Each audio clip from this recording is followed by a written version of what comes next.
because that's what it comes down to. And it's not talked about enough. And if you ask any of these big time coaches, they'll tell you sometimes it's not just bringing in the best kid. It's got to be a kid that you know can fit your system that you've had created and flourish. At the field, in your car, or on the couch, get your fast pitch info from the coach's mouth.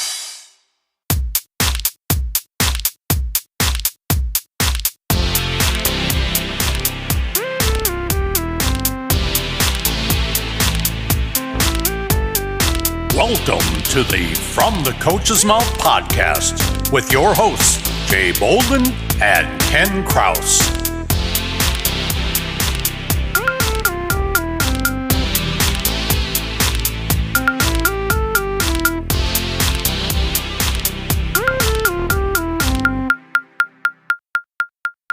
Hello, everyone. Welcome to the From the Coach's Mouth podcast. This is Ken, here as always with my good buddy, Jay. Jay, how you doing? Pretty good, Ken. It's been a good start to the season. Had a few bullpens the last 2 weeks with the girls at St. Xavier. They're looking pretty good. It's exciting when the kids come back and they're anxious, or not anxious, but excited to get the season going. And everybody looks in shape and did some work over break. So excited to get the season going here in a few weeks. So yeah, things are good. How about you? Yeah, everything's going well with me. Kind of rolling along. Had some snow this morning. It's mid-January, so I guess shouldn't be a total shock. Yeah, right. It'll be 50 by noon, and then 35 again tonight. So it's just kind of how it rolls. Yeah. Yeah. One of the ironies is that I finally, after all these years, I finally asked for Christmas for a space heater for one of the facilities that I work in, because on the really cold days, there'd be ice going down the wall. So I finally got it, and then the weather's been in the 40s and 50s the whole time. That's kind of how it works, man. It's just it's the karma of things. So I guess I'd rather have it that way, where I don't have to come in and hook it up and use an extension cord, which they say to never do. So I don't want to set the place on fire, but smart. Hopefully, hopefully it'll be okay. Yep. So all right, what do you say? Should we get going here? Yeah, I was going to say, speaking of Midwest weather, I think we got a great guest today from the Midwest, and I think why don't you give some people some information about this amazing guest we have today? Already sounds good. Well, we are beyond excited to talk with today's guest because she has had an amazing career, both as a player and as a coach.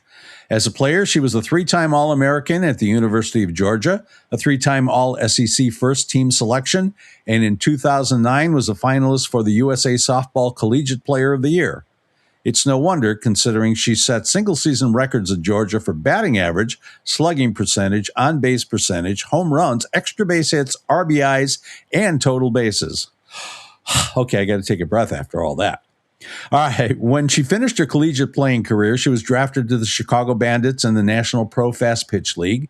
In 2011, she was named the Rookie of the Year, and in her 7-year pro career, she was twice selected to the All-NPF team. While she was still playing, she began her coaching career in 2014 as the hitting coach at Roosevelt University. 2 years later, she moved to Syracuse University as its infield and hitting coach, as well as recruiting coordinator. Then went on to join the staff at Penn State, where her focus was on improving the Nittany Lions' offensive production. In 2020, she was named head coach of the Western Illinois University Leathernecks, a position she still holds today. She was also an assistant coach with USA Softball's 2024 Women's Elite Team, as well as the 2024 Under-18 Women's National Team. Then in 2025, she was named the head coach for the inaugural season of the Athletes Unlimited Softball League's Blaze, where she helped the league achieve a strong launch and set it on the path to long-term sustainable success. Today, she's here to talk to us about her successes on and off the field, as well as the challenges of coaching at all these different levels. Ladies and gentlemen, please welcome Alisa Goler to the From the Coach's Mouth podcast. Thanks for having me today. Welcome, Coach. Hello, Alisa.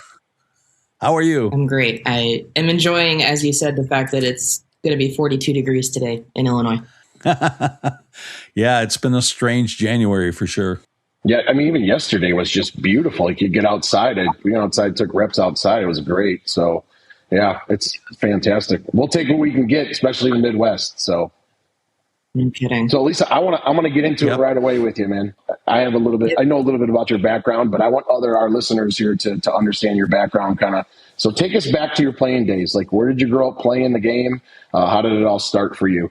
Great topic. Love it. Okay, so I am a Southwest suburbs kid through and through. Love to try to recruit up there still. My mom still lives up there. I grew up in Flossmoor, so that's like where I first started doing the whole, T-ball and forward from that point. When I was in 6th grade, we moved out to Frankfort. And anyone that's from that area knows that, the Lincoln Way schools tend to be pretty good at softball. So I guess I got kind of lucky where I was going to be filtered through that. When we moved out there, I lived in Frankfort until I went off to college. I started playing travel ball when I was, I think, 8, which is, again, pretty common. I think at that point it was a little bit early. Now, now it's like I get emails from people that are like, oh, class of 2040 something. And I'm like, oh. But, yes, I started playing pretty competitively early. And I do appreciate that my parents kind of realized that I needed a little bit more of a challenge earlier than later. So I have to ask you, if you grew up in Flossmoor, how long were you there till? Till 5th grade. Okay, so then in your mind, there's only one Aurelio's, and that's the one in Homewood, yeah, right? And you know what? My mom taught in Homewood for 40 years, so we frequented that a lot. Okay, I have a buddy who grew up there, and that's what he always says. So there's lots of Aurelio's. It's the best pizza, but you really have to go to the home to get the true experience. That's right. I had a birthday party there when I was little. We had a birthday party there for me where you got to make your own pizza in the back. So. Oh, really? But yeah, and then as far as everybody always wants to ask me oh, who'd you play travel ball for? Which is hilarious because I was 20 years ago. It's not the same. But Frankfurt Flames, Orland Park Sparks, and then I ended up playing down the line for the Southern Force, which was more out of Southern Illinois. But a lot of people don't know this. My travel ball coach for that is the ever popular Texas Tech head coach, Jerry Glasgow. Really? He was my travel coach, college coach, and pro coach at one point. Wow. He just couldn't get away from you. I love them, man. So, Coach, wherever you go, I'll follow you. So what positions did you play, and how did that shape how you see the game today? Good question. Shortstop, through and through, which is not surprising because, everybody knows this. Jay will tell you it doesn't matter the level. If you can recruit a class full of shortstops, you're still going to do that. Because you're just going to do whatever. And in my Georgia signing class, there were 5 of us that played short.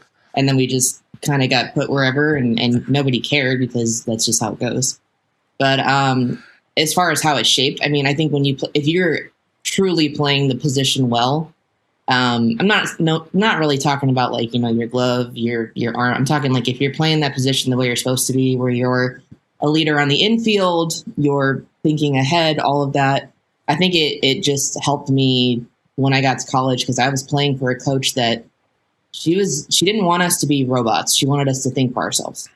And I do think that gave me a really big advantage over maybe other people that hadn't played a position like that, where you have to really think on your feet and have high game IQ.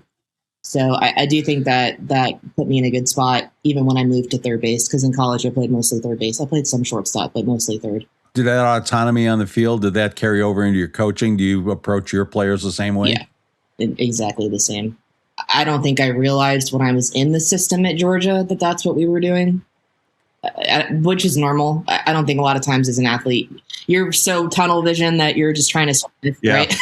But when I got out and I started coaching, really when I got to Syracuse and I was in charge of doing a lot of things is when I realized okay, yeah, I saw what she was doing. And I understand why we were so successful because she wasn't having to do a lot of micromanaging. She just explained what she wanted and then she let us do it. Hey, I wanted to ask you, you've had a lot of success in your career, really a stand-up player. Were you always a star even from a young age, or were you ever on a team where the coaches didn't really seem to think much of you, or, you didn't really get the playing time that you would have liked? I think I was always offensively a 3-hole. Growing up, which means that everybody thinks that you're the best hitter.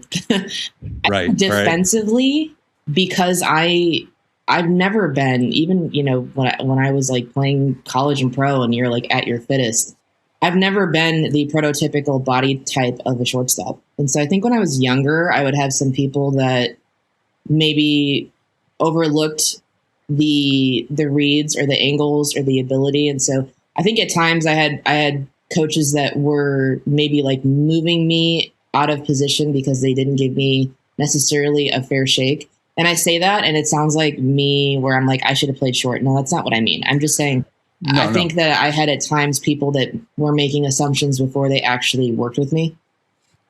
It never me like, wanting to change a team or anything like that. It was more of, I found myself having to, I would be moved around position wise a lot during a season. Yeah, and you had to prove yourself. Yeah. I just was curious because, there's a lot of kids out there that, are playing and, maybe they're playing well, but they have coaches that just don't seem to like them for whatever reason or they don't fit what the coach is looking for. Yeah. And so I think, sometimes it's helpful to hear that someone at your level and someone who's done everything that you've done, that you experienced that at times too, that there was somebody who said, well, she doesn't look like a shortstop. Yeah. So I'm not going to put it I'm going to add to that. I was lucky where I had really good support system in both my parents. I had a dad who was your typical softball dad that would have done anything, but I had a mom who'd be like, well, then I guess you better go work harder. So while I did go through that, I never had anybody in my corner that was like, you're right, this person doesn't know what they're doing, we're going to move teams. So I had to work through stuff. I do want to make sure I note that because that seems to be something that isn't always the case these days. Yeah, very much so. So I want to ask you, what did softball teach you about yourself before you even thought about coaching? I think the discipline aspect. When you're younger, all you know is that, hey, I have softball. I got to go to practice. I got to do this. It sounds like you do sacrifice a lot. Now, they all loved it. For the most part, all of us loved the game as we're growing up. But like when I look back and I'm like, I always put that at the forefront. I missed weddings. I did other stuff because I needed to train or because I was in my college season or my pro season and I would never miss a game for, that's discipline at the end of the day. Yes, it's a little bit of sacrifice, if you will, but I think like when I look back, I have been very disciplined for the entirety of my life because now as a coach, it's the same thing. I don't just not go to practice. Mm-hmm. I think that's the biggest thing. I think everybody wants to talk about, oh, it taught me how to deal with failure. Life is really hard outside of softball. That's not the only reason I've had to deal with that. I've had to deal with loss, grief, all of that. Softball is just another avenue that sometimes presents itself like that. But I think at the end of the day, it just taught me that if I really wanted to be great at something, I either had to put it at the front and stick with it or not. So you had a great career at University of Georgia. You were a 3-time All-American. Was there a moment in your playing career that changed how you approached competition? So my freshman year at Georgia, I hit let's say 295 and I hit 2 home runs. Okay. That's not necessarily a bad freshman year, no. But my sophomore year, I hit 455 and I hit 24 home runs. So I drug tested every weekend, right? But why I bring that up, I had my exit meeting with my coach, like we all have at the end of the first season. I went home. I went to work with my dad over the summer because that's just what I did. That was my guy. And one day, for no reason at all, something just clicked and I started hitting the ball a lot harder. It was weird. I couldn't pinpoint it. I just noticed that the ball was going off my bat harder. And I came back to campus in the fall and my coach is like, she's just kind of sitting there looking at me because I'm like literally launching entire rounds of balls over the fence suddenly. And I didn't used to do that. So she pulls me in her office and she said, what is going on? And I'm like, I don't know. You told me to go home and keep working. So I just went home and kept working. And I don't know. I think of that season because I don't know what it was, but if I hadn't taken what my coach told me in my exit meeting and gone home and done it, I don't know if I have the same trajectory of a career.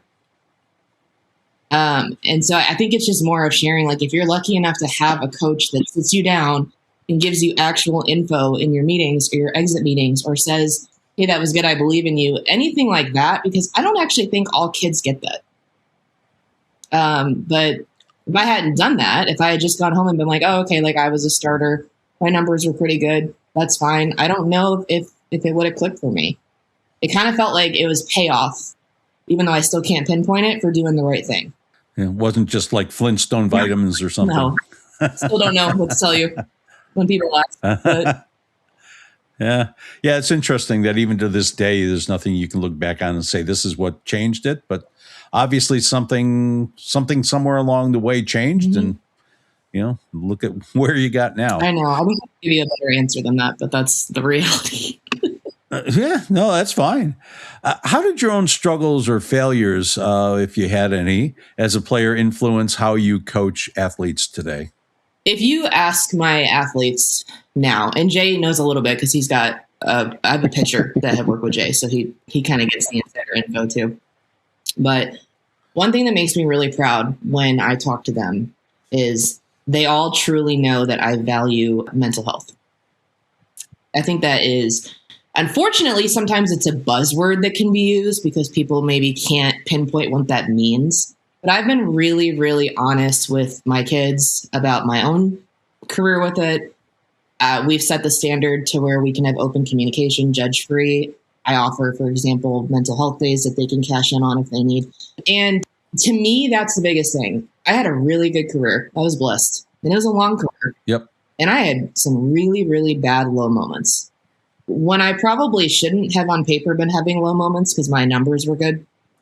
So I constantly try to remind myself that if I was going through that throughout my college and pro career, even high school, travel, and I had the year I had, I would be willing to bet that on any given day, I've got a kid who's really struggling.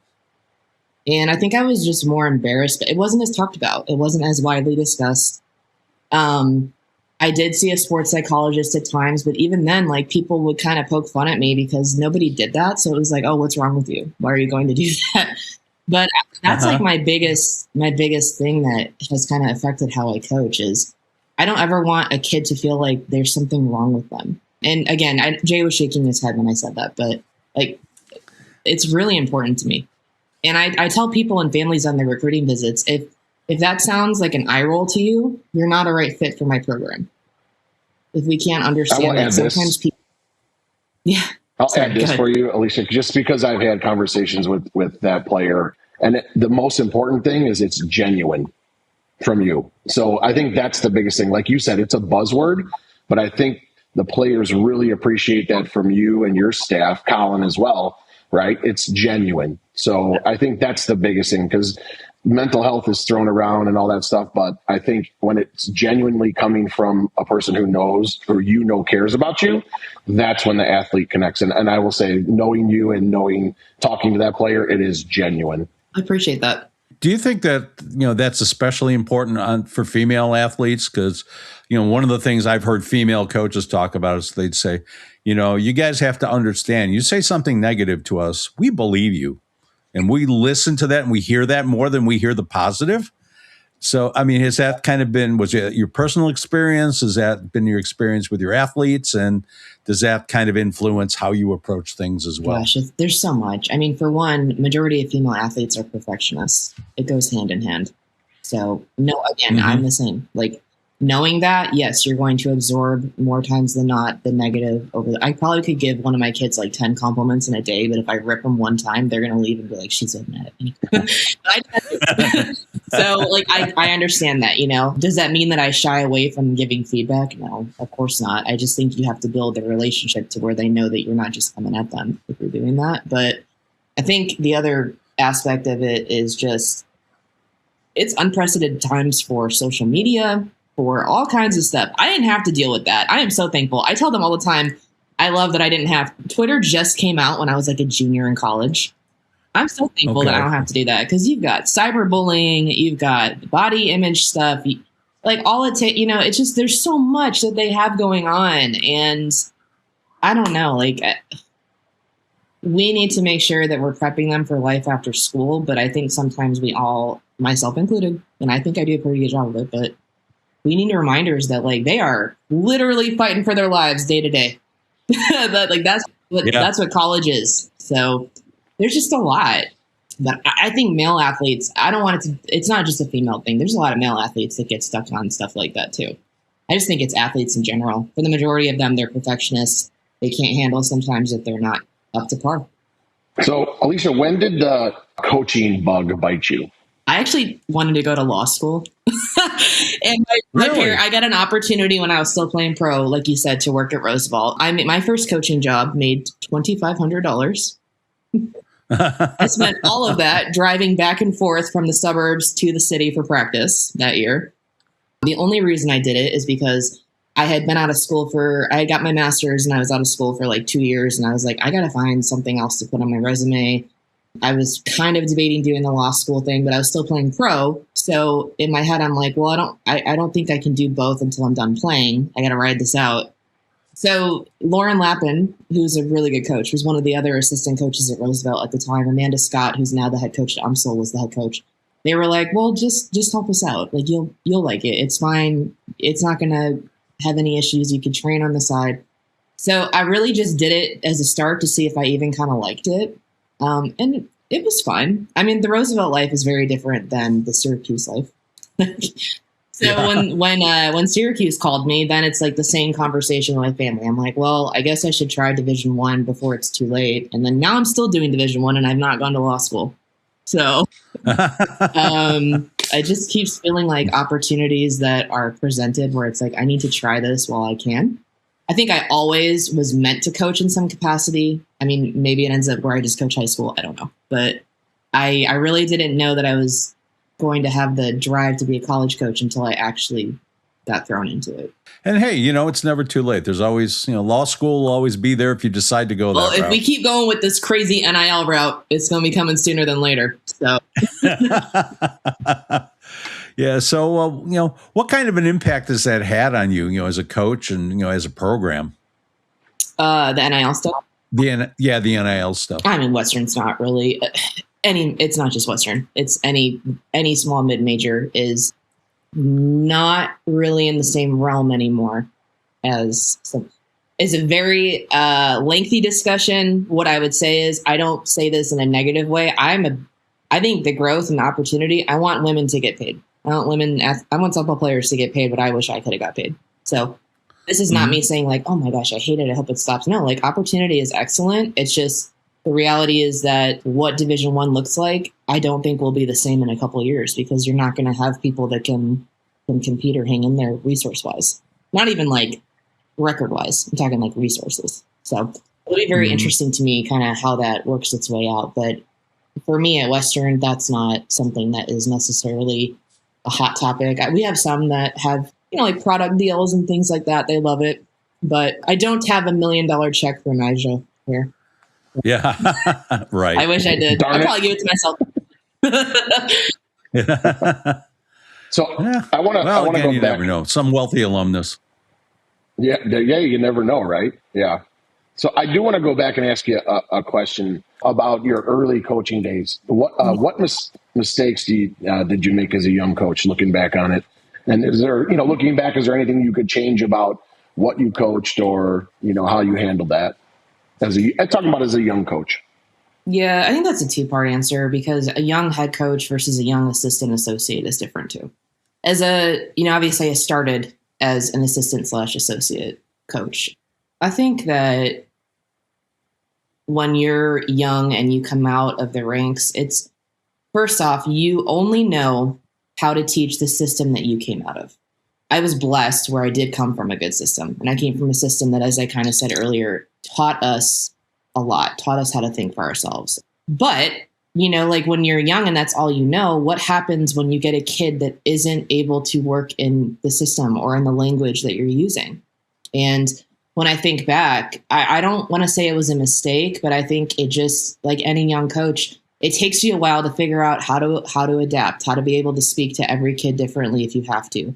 All of that. And I think that's just normal. Like I look at, I've mentored several young coaches on my staff here at Western. I have the same conversation with them because I learned from it. It's like, hey, what happens now when X person can't understand what you're saying? What do we do next?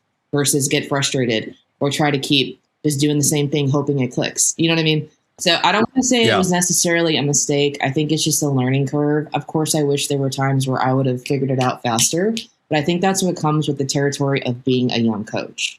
As a head coach, I will tell you, the players that I coached my first 2 years at Western, if they showed up to practice and saw me now, their jaws would drop, because when I went in, it was not a good situation. I had to be super authoritarian, disciplinarian, which is not me at all. Like, Jay could tell you that. That's not me. I'm very easygoing, sarcastic, but I had to really lay down the law, if you will, because the culture, how things were being conducted, was not up to my standard. So, again, I don't think I was able to form the same relationships and trust with my kids that I have now, because I'm able to be my more authentic self. Do I regret doing that? No, of course. I wish I could have both, but I think it's what I had to do. What I would say is, as I continue coaching, anytime I switch jobs, I have told myself to learn, like, you have to be as authentic as possible from the start to be able to build these relationships. Sometimes you maybe have to fill a role that you're not comfortable with if your boss tells you that. But, it's hard. It's just, I look back and sometimes I hate the fact that I probably had players here that had me as a head coach that didn't feel like they knew me or didn't think that I liked them, which is not the case, but it's what the role called for in the moment. And it's tough. I do sometimes feel bad about that, because I look at how I am with my kids now and, like, oh my God, I love them. They'd run through a wall for me, and I think they know I'd run through a wall for them. But I don't think that was always maybe the case of how people felt here at first. Yeah, and obviously that's got to be a lot more fun for everybody too, is that, you still have your roles. They still understand that, you're the boss, but it doesn't mean that you have to be a jerk about it, and that you can be more a part of them, that you guys can have that kind of relationship. And that definitely spills over on the field. I think, anybody that's been through that will know that you can get compliance by being authoritarian, but it doesn't necessarily mean excellence. Yeah. There's a big difference between that. But like you say, sometimes, the role calls for that. You have to establish the boundaries first before you can start breaking them. It's hard. Everyone told me when I became a first-time head coach, they're right. They were like, it's hard. Like, you're going to get thrown in the fire and you got to figure it out. And I'm on year 6 here, and I feel like I finally got the hang of it. That's 6 years. Like, that's taken a long time. Hey, Jay, on a scale of 1 to 10, how important do you think brush contact is for pitchers? It's pretty high up there, Ken. Probably a 10, since it's hard to get maximum speed or accuracy without it. Yeah, I agree. But have you ever had a student who struggled to get good light brush contact? Sure, all the time, in fact, especially when they've been taught hello elbow and are trying to throw around their hips, or they're sliding their hips out of the way doing that crazy ninja move. So what do you do when you run into that situation? Keep railing on them until they get it right? I used to do that a lot, but then I learned about a product called Pitch Squeak, Ken. Pitch Squeak? What's that? It's a cool little armband with a squeaker inside of it. Like a dog toy? Yeah, kinda. So how does it work? Well, you slip the armband onto the pitcher's forearm and you set it so the squeaker is where the brush contact should happen. Then, when the pitcher goes into release, she tries to get it to squeak, like this. If she makes it happen, she got brush. If there's no sound, she knows immediately and can make a correction. Wow, cool. So she gets immediate audible as well as tactile feedback. Oh, there you go again, showing off with those big and technical words again. But yeah, she can feel it and hear it. Does it really work? You bet it does. I use it with my students all the time, and it helps them learn how to get brush contact pretty quickly if they practice with it. Sounds neat. Where can I get one? Oh, it's easy, Ken. Just email support@pitchsqueak.com, and Jason, the inventor of it, and a Polygirl certified pitching coach himself, will ask you how many you want and send them right out. I'll do that today. Thanks, Jay. What's that address again? Oh, you bet, Ken. It's support@pitchsqueak.com. One more time for those of you who are listening, support@pitchsqueak.com. And don't forget to mention in the email that you heard about it right here on From the Coach's Mouth podcast, and you'll receive 10% off. Did you have any mentors that helped you with some of that? Anybody that you can point to that really maybe you still go to with questions or issues or anything like I'm that? very blessed with my circle. I do have a lot of people that I constantly have conversations with. Now, there's been some that like have been like, hitting people I go to or defensive people I go to. But as far as like adjusting to being a young head coach, Coach Perry at Illinois, she's one of my big ones. I call her all the time. Tara Archibald, who was at Eastern Illinois, who's now at Texas Tech with her dad, Jerry. Tara was unbelievable at Eastern with what she did with very similar resources and situations as me. Was constantly in her ear, still am. Obviously like my coach, Lou at Georgia, who just got inducted to the Hall of Fame a month ago. I still ask her questions. Jerry, I have a lot. And I also have other people like Tracy Addix, who was at DePaul, who's now at Elmhurst. I talk to her all the time. I think that sometimes when people think of mentors, they think, I need to go find the person that maybe has made the World Series runs or been them. I try to find people that have had to go through similar situations that I've been through and have been successful. I think sometimes our softball world is guilty of passing over people that should be getting the interviews because they've done a lot with a little and stuff like that. Mm-hmm. And the ones that I want to know, I want to hear from. Yeah. And I think that the way people look at it from the outside, they see the stuff that's on TV. They see the Women's College World Series. They see, super regionals. They see those wealthy teams, those teams with a lot of resources that are there perennially. And they don't realize that there's so many other schools out there and there's so many other coaches who are doing great things, but they're not going to get to that particular dance because they're limited in what they can do. Yeah, that stuff's important. I don't take away from that. There's some phenomenal coaches like that I do have as resources that I use. But giving you insight into me, I like to reach out to people that retain their rosters, don't have full-time staff, don't have complaints against them constantly. How are you running your culture? Like, that's the kind of stuff that I think is the most important for me right now, is asking those kind of questions. How do you run practice when you don't have much indoor space? Mm-hmm. How are you so successful? Like, that's a lot of the mentor conversations that I try to have. Sometimes I ask, like, hey, how would you deal with this situation? A lot more times than not, it's asking people that are successful in and out, how they're doing stuff with what they have. Alisa, I want to ask you, I'm going to give you two questions here. One is, when you took over and got the job at Western Illinois, what was priority number one? And two, the statement that you just made about doing more with less. I think Ken and I have talked to, NFCA every time they put out that, kind of like, hey, what would you recommend us do? And I'm like, I want to see mid-major coaches or high school coaches get up there and tell me how they use their space, because not everybody is at Florida and has, all these beautiful 6 hack attacks and all this stuff, I want to hear from the mid-majors who are still using the college gym for indoor practice, because that's more relatable to me as even a travel ball coach, right? Like, I think those are the things. So I know every year I put it on their NFCA. And they're doing better. Like, they've had Christy from St. Louis up there doing stuff. So I'm starting to see more of that, but I agree with you. I think the less, doing more with less is the big thing. So, but bring us back to West Illinois. You got that job. They said, you're the person we want. What was number one priority for you after you signed that letter there to take over? When I signed, when I signed my contract, I started July 1, 2020, which was peak COVID. Like, couldn't remember. That's when we were watching all stuff on Athletes Go Live. Like, so for me, the first thing that I did as soon as that went through and I signed my offer letter was, there were only 16 athletes on this roster. And I was like, oh boy, that is not. So I started calling every travel ball coach that I have built up a good relationship with. Now, when I say good relationship, I'm talking, if my job is on the line, have they proved to me that I can trust them, that they're sending me a kid that's going to be a good fit?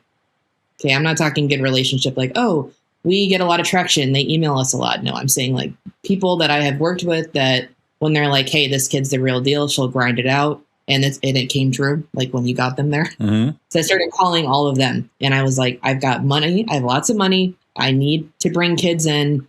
I need to be able to trust you, because none of us can go watch them right now. Who do you have that you think would be a good fit that I can get on a Zoom call with and try to grab them because July is late, you know, like, so that was going to be for the signing class in November. I did pick up 2 late transfers from the same kind of scenario. So I ended up having 18 on my roster that first year, but that was that was impossibly that was really hard. Yeah. I look back and I'm like, what a fever dream of recruiting. I hope I never have to go through that again. But yeah, that was the biggest thing. And then after that, it was trying to figure out who I could bring in that would be willing as a pitching coach to kind of stick it out for more than a year, because that felt like that was going to be really difficult, is if I could only get a 1-year person. And at a school like Western, where Macomb's located, the reality is that there is a lot of turnover here with any sport and their second or third assistants. And so I was really trying, and I got lucky because he's still with me after 6 years. So obviously I kind of nailed that one. Yeah. Yeah, it was a And lot. he's good. Yeah, he is. He's a good human too, which is kind of the most important thing. Mm-hmm. But yeah. What traits do you look for when you're recruiting athletes? So, anybody can go out. I say this with love. My mom can come out recruiting with me, and we can sit down and she can tell me off the bat who looks the most athletic, who has the best arm, or maybe who hits the ball the hardest, right? Now, would I love all of those kids? Yes. Do I get those kids? No. They're going good, Yeah. That's not. A lot of times it feels like what I'm looking at softball tangible wise, because off the field, if they're a turd, excuse my language, they're a turd. If they don't have great grades for a legitimate reason, they're not my kid. I don't really want to have to put forth effort on that side of it. That's not me. Like, I don't want to do that. My kids will tell you that. I have no tolerance for that. So, but softball wise, if I'm looking, a lot of times it's, okay, so who can fit in my system that I can make better, that's got some tools right now? Because that's what it comes down to. And it's not talked about enough. And if you ask any of these big time coaches, they'll tell you sometimes it's not just bringing in the best kid. It's got to be a kid that can fit your system that you've had created and flourish. So if I look at a kid, for example, that maybe, I'm going to get technical, but if I look at a hitter and I kind of like what they're doing, but let's say that they're really bad about like arm barring or something, that's a really tough thing to fix. That's a lot of holes in their swing. I'm not sure if I have the time. Maybe if I don't need that kid for a year or so, but if I need that kid to come in right away, I'm not sure that's the best fit. So I'm trying to evaluate a 2 to 4 tool athlete that has stuff that I really think I can immediately make them better on. And I don't know if everybody understands that. I think like when I go to watch a travel ball coach is like, oh yeah, this kid's got an rocket of an arm. And I'm like, yeah, but I can't fix that other stuff. Yeah. That's not a good fit for me because I don't know how it's supposed to get better. So it's trying to figure out what we see where there are certain areas, whether it's defensively or offensively, that we really believe we can get better in 1 calendar year. I don't know if that's what you were wanting me to tell you right now about what I'm looking for. Because I think everybody's like, oh, I want good, I want someone that's got like a good first step or this or that. Sometimes I don't get that. I have to figure out, can I get them there? Do they show me enough that I can get them there? And if they don't show me enough, then I don't know if I'm willing to risk that on that kid. Yeah, but no, I think that's interesting, though. I think that does answer the question because there's a lot of things that don't necessarily show up on a stat sheet or doesn't show up in data that you can pull off of technology, but it's just recognizing here's my need, here's what I know I can fix, here's what that kid's probably going to do for the rest of her life. And can I live with it? And if I can't live with it, then I'm going to pass and look for somebody that's closer to what I'm looking for. Yeah, that's pretty well said. So now you got him. You recruited him. You got him. So what does player development look like day to day at Western Illinois University? It looks like hardly any data, et cetera, because I don't have the money for it. I actually it's funny that you brought that up about the NCAA, the NFCA thing, because I did the fireside chat for hitting. And like the first thing I said is I was like, I have no staff and I have no technology. So let's talk about what I have to do every day. But from a pitching side, we've been able to get a little bit of tech because you need to have a little bit of something. And so he's able to work in, Jay, have you used those Logitech balls at all? The Pitch Logic? Pitch Logic, Ken and I love it. Yeah, I love them. Yeah. Yeah, we just got those, which is exciting because it's giving him a little bit of that besides the general stalker gun, etc. So the pitching piece is there, I don't want to speak too much on it because I'm going to sound like a, but it's the general, you obviously need an idea of their velo, their spin. I think from our end, it's making sure that as we up their pitch count, is it going down? Is it being affected? Right. That's your very basic side of the pitching that I'm going to give you. Like hitting wise, they are absolutely pushed from day one. So I'm not a front toss person. Front toss doesn't do jack. I don't do that. They know that. When I tell you I'm not a front toss person, they saw front toss maybe one time the entire fall because I don't care if you can hit a home run on a front toss pitch. Does nothing for me. I tell them that on the recruiting trip. If you don't like machines or velo, you are not a good fit for Coach Goler. What does the development look like? Well, sometimes it's as simple as me using my phone to record them from the side so that we can look at their video, right? That's not a lot. I don't have blast motion. I don't have any of that. What I have is different pitches, different parts of the cage, and the ability to tell them, okay, flat out, if you're not barreling this ball up, we have a problem. So how do we figure out how to do this? And if you can go from working on a curveball and barreling 2 out of 10 to 8 out of 10, you got better. Okay. And that sounds very rudimentary, but that is literally how we have to do stuff here. And it's not been a problem for us because we hit over 300 last year and we had the OVC Player of the Year. So it's very much trying to cater to each kid. I can't use the same verbiage, but they do all do the same general drills and whatnot. I was blessed with coming from good hitting coaches between Georgia and Jerry. It's a lot of the same general stuff. I'm not saying we necessarily are having the same like verbiage, but it's the same things at its core.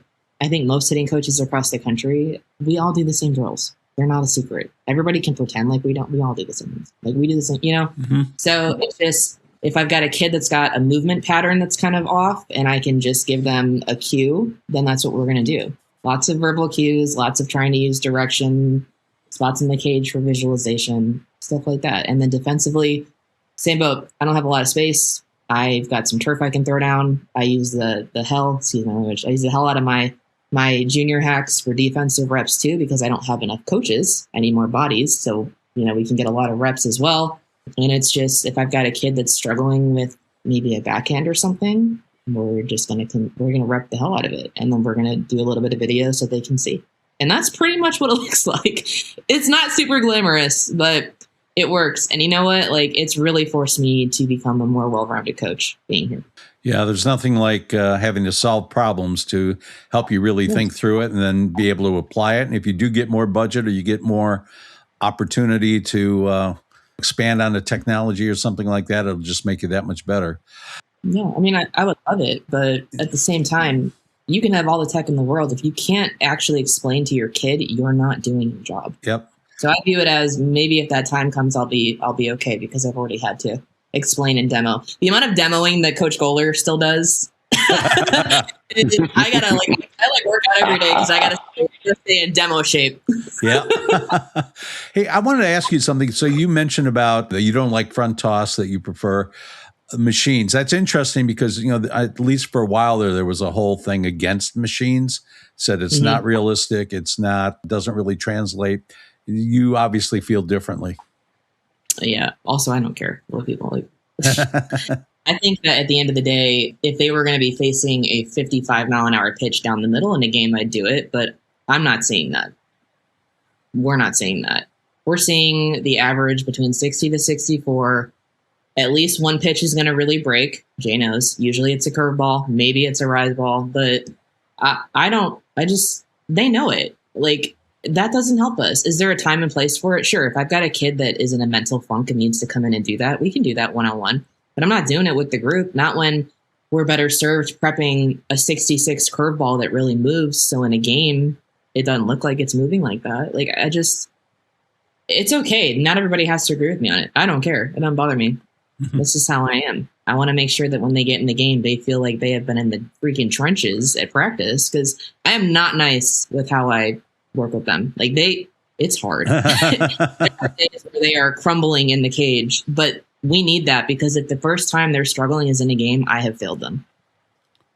Yeah. So that's how it is. Yeah. They know it. They embrace it. I am obsessed with my group this year because they never complain. They just go.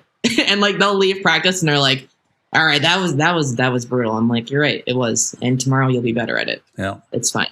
And that's just kind of like how it is. Well, and I'm sure your goal too is to make sure that the hardest thing they have to face is practice, that the game becomes easy, relatively speaking. You know what? Like, you just, feeling good is overrated at practice. Yeah. Make the game fun. Yeah. But again, I know that they trust me on it because I built up that credit with them. When I first got here, it wasn't like that. So, Alisa, I want to fast forward a little bit here to your experience with Athletes Unlimited. So what did that teach you about elite competition? And to add on to that, how did that, being around those professional athletes, impact how you coach your college players? Okay, don't let me forget the second part of that question. You might have to bring that up again. Okay. So the first part, as far as what was it like being around them, I think I had an advantage going in the sense that I played for 7 years myself. So kind of remembering what I used to feel like I wanted from a coach, when I needed space, when I needed help, all of that. Now, each athlete's still different, but I do think that in itself was important because I knew going in, like, all right, so we've got a week and a half of spring training. What do we need to cover so we are ready to go?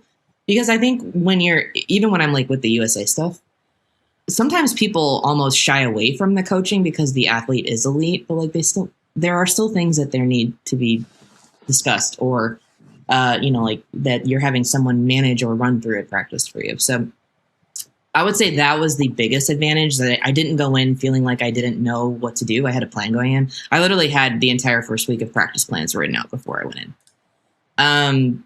As far as being around them and what it taught me, it's the same. It's actually hilarious. I'm going to say this and you guys are going to laugh. It's like the same as coaching my group at Western. That group, the group that I had, they were wonderful. No two women, swing alike. No two women have the same drill that they need to get back on track. And it really made me feel about how I am here, where it's the same deal. Like, I don't have cookie cutter swings here. We don't do that. I have to have different conversations that accomplish the same thing with each athlete. I need them to feel like they can trust me, that I need to be able to listen and actually hear, so a lot of it was similarities, even though I coach a small school and those are obviously the best of the best, but being around them, it's a little validation as well. Like, sometimes it's easy to feel like if you're not winning a lot of games, you're not a good coach, or you don't know what you're talking about. And selfishly, I kind of needed that.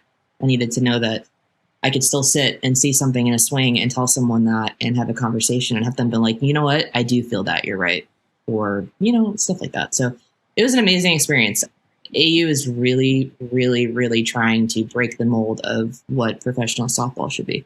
I really look forward to seeing where they're going in the future. And I was very lucky to get to spend a lot of my time with those athletes, still have conversations with them now. Like, they're just good people. So I wish every athlete in that realm success as they keep going. What was the second part of the question? Because I already forgot it. I told you it's going to. It was just how what you learned there kind of helps you coach your kids at Western Illinois. I've got great kids on my team at Western, but I had one that did an interview recently. And I always try to listen to when they do interviews because I just want to hear what they say. And it was really, really cool because she had this moment where she said in the interview that Coach Goler has worked with like super high level athletes, and we still talk about the most important thing is kindness. And it made me so happy because we do talk about that stuff. We talk all the time about the softball piece and how we want to win games and we want to compete and we want to execute. And I need you to do this with your legs when you hit, or I need you to do this with your pit. Like, we talk all the time about that. But at the end of the day, it is still about, I need them to be good humans and I want them to graduate and go out into the world and understand that piece. And we talk all the time about it because I don't want us to miss the mark with it. And it's hilarious because it was the same conversations in the summer. I'm like, I want you guys to get paid. I want y'all to be successful, to have long contracts. But we need to make sure that if there's a little kid that comes for the only time to see a pro game, that they see what they should see at a pro game.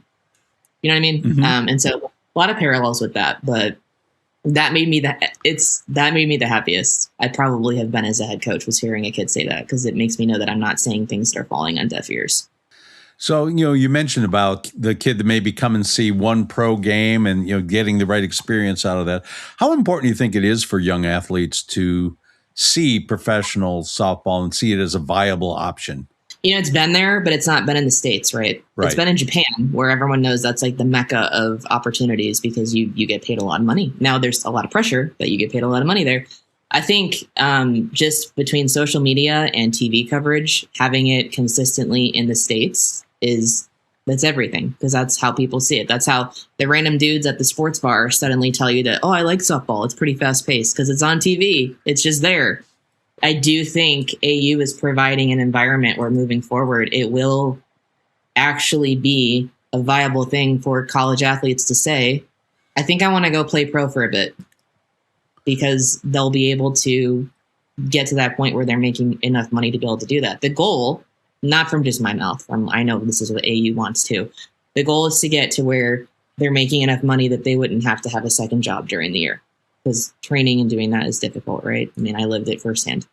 There this year, no, but it could be there in a couple of years, and that'll be a big deal too.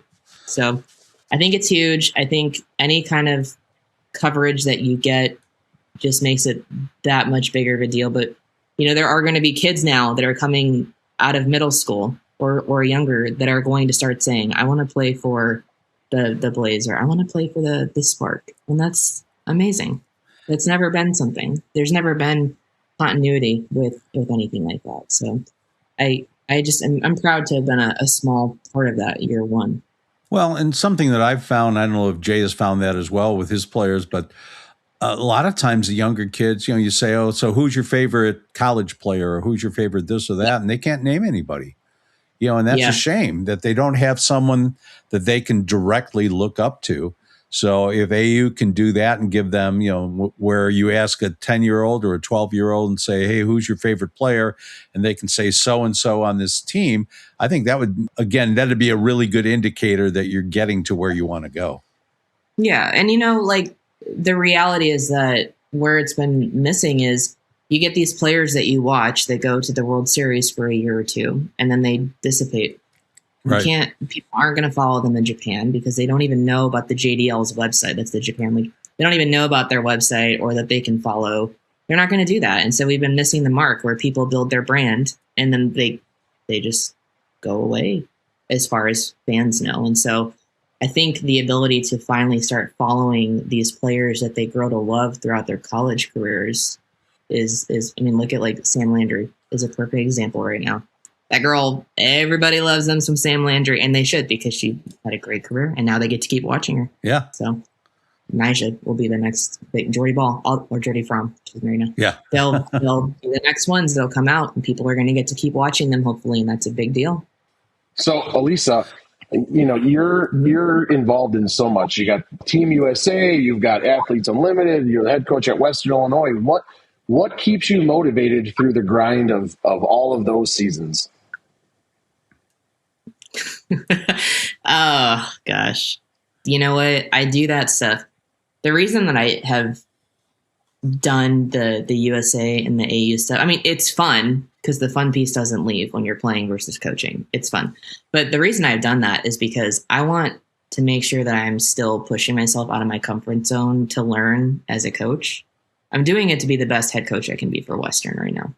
And I do think it has paid off. I think at times I almost feel a little bit guilty because I don't want anyone to think that that's not my priority. It is. But professional development as a coach, it's not always there.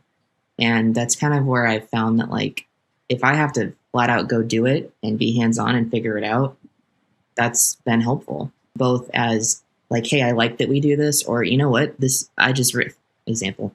Maybe, with USA, there's certain defensive schemes that we do, or bunts, or first and third, stuff like that. I've come back before and been all right, I'm changing what we're doing because I like this better. And sometimes, if I didn't put myself in that environment, I may not have learned that, because my circle, maybe they don't do anything different than I do. Not like it's a bad thing, but it's given me a lot of chances to be around people that I maybe normally would have never had the chance for, and to pick their brains. It's been a lot though. I like it. It's been great, but yeah, it's been a lot of times where I'm like, man, I'm very softball heavy right now. This is a lot, but I don't. It's not like I'm going to shy away from opportunities to keep trying to grow to be a better coach. What do you do for your own mental health then? Like you say, it's a lot of softball. Yeah. So what do you do to kind of get away from it or to keep your mind clear so that you can be focused? I love to travel. I work to travel is what I like to say. I meant to vacation. Nice. Have you? You know what? What'd you say? I was just going to say, have you been anywhere interesting lately?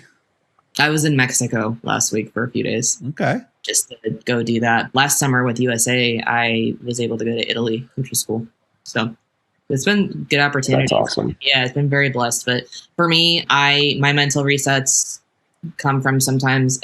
I joke, but I'm being serious. Like a small getaway is a good reset for me. I also, anybody that knows me well knows that my brother and my mom are that's my system right now. We lost my dad a couple of years ago, so I don't have him anymore. But a lot of times I can kind of fill my cup by spending time with my immediate family as well. My brother is also a college softball coach, so sometimes our schedules can be a little tough to coordinate, but between those two, that's really makes me happy. And did I see that you guys also played in the fall? No, we didn't play in the Did you fall. play- But we play in the spring. Yeah. Oh, you're going to see him in the spring. Awesome. That's great. That's yeah, great. we go there in the spring. So I can't be giving him a free scouting report in the fall. Where does he coach? He's at Illinois. Oh, okay. Mm-hmm. Yeah. So the other Coach Goler. So just a couple more questions for you today, Coach. Again, thank you so much for spending time with Ken and I. Mm-hmm. One lesson a player taught you that you'll never forget. It's just, I think most coaches are going to tell you the same thing. I think it's just that I don't really think I've not had any kids that have had great careers or great single seasons that have said to me like, oh, I'm really glad that you were invested in me just as a hitter. It's always been that the person has to come first. It has to be the building block of it. The relationship piece like has to drive the success and all of that. It's been the same at every school I've been at. People crave humans, but like especially these younger athletes that are trying to work through so many things in their life at this time and all that, the human piece has to be there. And it shouldn't be surprising if it's not there if they don't feel like they had a good relationship with you. So yeah, I would imagine that the COVID season probably really emphasized that when you had that kind of taken away. Any coach will tell you that was like the worst time to try to coach through for a lot of that. But I just, I have learned that. I've learned that I really have to keep making the effort to make sure that an athlete feels like I really both want to get to know them and do know them. And I think as coaches, we struggle sometimes because we're like, no, I am trying. They don't know, like we have to keep trying. It's on us. It's not on the kid. It's on us. We have to keep doing that. All right. If you could leave athletes and parents and young coaches with one message, what would it be? Hey, can I give a couple answers? Sure. As many as you want. Absolutely. I'm going to address parents first. If an athlete is lucky enough to have supportive parents, because it's not always the case, but if you are that person, find a way. If you're a single parent, find a way to do this. If there's two of you, find a way to do this. There needs to be a healthy dose of support, almost like blind support, right? Because it's your child, but also that piece of realism. If they go off to school and they've had too much realism, they're broken, and I have to build them up. If they've gone off to school and they've always had someone that has protected them, not forced them to have to be accountable or work through stuff, I have to then do that too, right? If they can get a mix of both, they're better off and they have an advantage going in. It does not matter what program they're at. But parents, I really believe at their core, they're doing their absolute best for them. But I'm saying like there needs to be some of both. There's a problem when an 18-year-old is being told for the first time, hey, that's not how we do things. And there's also a problem when I'm telling an 18-year-old for the first time, hey, you know you're good at softball, right? Mm-hmm. Yeah. So I think if you can provide some version of that as they go, it's a good thing. And the other piece is your kid, if you're that parent that doesn't show up to the games if they're not playing, I need you to cut that out, because you need to show your kid that they've got more value than being on a starting lineup or hitting 3 home runs or something like that. Please don't let them go through life thinking that their only value is when they perform. To athletes, I mean, I'm not speaking as a Western coach. I'm just speaking as someone that's been through a lot of the same stuff. It's just, the reality is that life is really hard. Sometimes if softball's not going well, that can feel like that's the end of the world. It's not. There are a lot of great things that can happen outside of softball, a lot of bad things that can happen. You kind of just have to, when things are good, you got to ride it out. And when things are bad, you have to just know that it doesn't stay that way forever. I think, as they go through and they're trying to figure out where they want to play and all of this, find yourself a coaching staff. It doesn't matter the level. It really doesn't. I'm so sick of that narrative. It doesn't. But find yourself a coaching staff that when you feel like things are hard, you can come in their office and talk to them, and actually talk to them, not just come in and say, I'm not hitting well. What do you see? I think there's a lot of kids that miss the mark on that when they go through the process. And you have to have that. You can't survive your college career if you don't have that. It's really hard. There's no excuse for hard work. You can't really cheat that. Yeah. You're either going to have it or you're not. And if you don't have it and you don't play well, oh, shit. I could go on and on about this, but I'm just going to leave it at that. All right. I have one more question for you, and this one is a little bit out of left field, but understand that I'm pretty good at doing research. Do you have any hidden talents? Something that people would be surprised to learn about you? I can play guitar, and I have a collection of guitars. Does that count? Sure, that counts. What's your favorite brand? Probably Washburn. Really? Interesting. Yeah. You are an Illinois girl. Yeah. I actually took it in senior year of high school. I could take an art class or a guitar class, and I opted for guitar. So here we are. Yeah. But yeah, that's probably anything, say, in the dance realm? I Irish danced until I was 8. Really? Yeah, that's very Southside Irish. Yes, yeah. My mom was all about it, and finally my dad's like, no, we're not doing this. But I go to softball practice. Yeah. But I do that for a while, won some competition medals and all of that. I'm sure I've got some pictures somewhere in the archive that I could find for that. But, I love it. Yeah, that's fun. Yeah. All right. Well, again, Alisa, thank you so much for spending time with Ken and I today. We've finished up here just about an hour. We don't want to keep you any longer. Thank you so much for joining us. And Ken, you want to say thanks and take us out? Yep. Yes, for sure. Alisa, we really appreciate it. All your time and all your insights and everything. It's great to talk to you, and we hope you have a great season. Good luck on that, and the things keep going well for you. Appreciate Ken, can I say one more thing? Sure. I got to say one more thing before she leaves. If anybody who's listening into this, they are playing at the Rosemont Dome to start the season off, and I think that's February 4th, 5th, and 6th. DePaul is, or 5, 6, 7, right? That Thursday, Friday, Saturday? Yeah. So they're starting. You can come see Western Illinois play at the Rosemont Dome inside against DePaul. They're there, other teams as well, too. So we've got Division I softball right in our backyard. Come watch Coach Goler and the Leathernecks battle. Yeah, we'll be there. All righty. Okay, well, that's it for us this week. Thanks to all of you for listening and the kind words you've been sharing with us. If you like what you're hearing, please remember to give us a like, leave a comment, and share this podcast on your social media channels. Make sure you never miss an episode by following us on your favorite podcast platform. And if you're so inclined, you can also leave us a great review on Apple Podcasts to help more people find us. On behalf of the From the Coach's Mouth podcast, have a great rest of your week and weekend.